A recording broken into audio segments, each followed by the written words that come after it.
Passar para vocês, igual aqui, ó. Jesus falou, né? Eu e o Pai somos um. Em João 10:30. Eu e o meu Pai também somos um. Eu descobri isso estudando sobre as 12 tribos de Israel, que é sobre essa tribo de Dan aqui, que é muito interessante, porque a tribo de Dan, essa pedra de Dan, ela foi traduzida como Jacinto, que é o nome do meu pai. Então, a partir daí, Deus foi revelando para mim muitas coisas das escrituras, né, para esse tempo que nós estamos. Então, Jacinto é o nome do meu pai, e também é a pedra da tribo de Dan, que em hebraico é Lechem. E aqui essa palavra Even, que significa também pedra, é muito interessante porque Even, ela significa pai, que são essas duas primeiras letras, o Aleph, que é Abba, é pai, e Ben é a letra do meio, que é o Bet, e o Nun é filho. Então, pai e filho, como eu estou falando sobre o chamado do Jair, o Jair também é uma pedra. E interessante é que nessa última manifestação estava o Jair e os dois filhos dele, né? Um foi o que falou sobre a balança, é exatamente o que eu lembrei dessa tribo de Dan, porque a tribo de Dan, ela significa, o símbolo dela é uma balança com a cobra, né? E o outro filho do Jair também,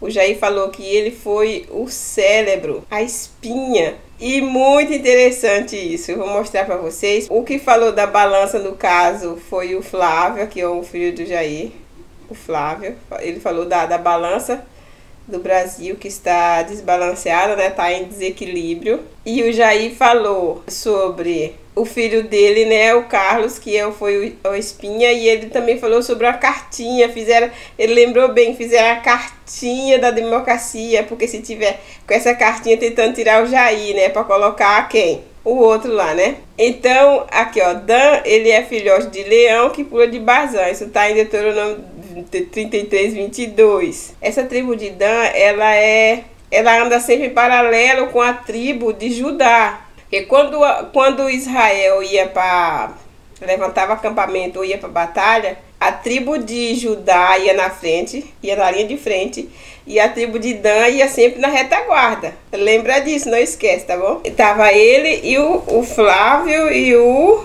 Carlos Bolsonaro, né? Que aí ele e o pai também são um, tá vendo? Que é o nome do pai.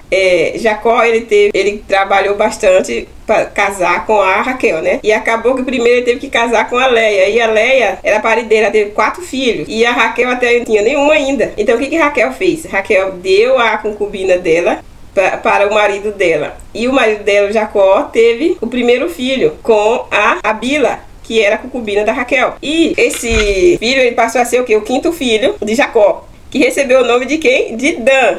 E depois de Dan, a Bila teve outro filho, que se chamou Naftali. Aí nós vamos aprofundar um pouquinho sobre o filho de Jacó, que também é muito habilidoso, igual Dan. Dan é juízo, justiça. A Bíblia diz que o Dan recebeu uma bênção, que ele é como uma cobra que fica à beira do caminho, que quando o inimigo vem no cavalo, essa cobra pica ali o calcanhar do cavalo e o inimigo cai para trás. Entendeu? Então, eles são o quê? Estrategistas. E tanto o Dan como o Naftali. Nós vamos continuar falando sobre eles, que é muito interessante, porque eles são estrategistas, são guerreiros, são tipo militares. Então tem tudo a ver com o Jair, com o filho do Jair, entendeu? Aí nós vamos continuar falando sobre eles.